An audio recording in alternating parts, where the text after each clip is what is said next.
I've heard you talk about the three mantras of business. What actually are they?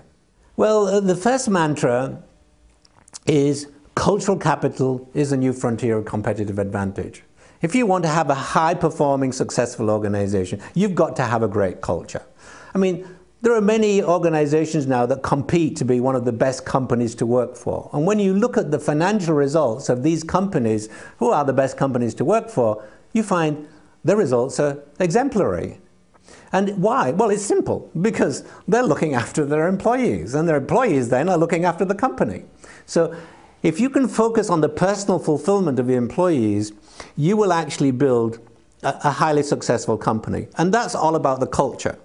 So the second mantra links to that, because the second mantra is organizational transformation begins with the transformation of the leaders, because the culture of an organization is actually a reflection of leadership consciousness.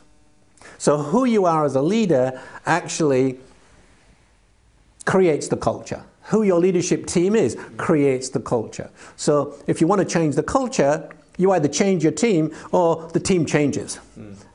The team changes its behavior. So that second mantra is really about transformation of the leaders. Third mantra is fits in with the other two, not surprisingly. It's about measurement. Measurement matters. Whatever you measure is what you get. So if you're totally focused on the bottom line and the short-term results, that's what your culture will look like. And it'll be fear-driven. Whereas if you measure the culture and you measure leadership performance and you measure engagement, when you start to measure these things and focus on them, they will improve. Obviously, you've got to take measures to do that, but simply focusing on them and having people realize this is important, then you will see improvements in those areas. I think that's been part of the success of our organization, is that we're able to measure the cultures of organizations by mapping values, and the organizations that have mapped their values regularly on an annual basis have seen amazing improvements in their performance.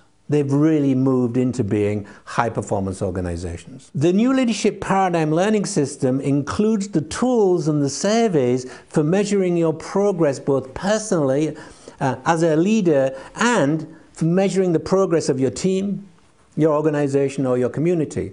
So by mapping the values of all of these groups, you can see how they're evolving and how they're growing. So it allows you to plan a trajectory for improving the performance of the group that you're working with.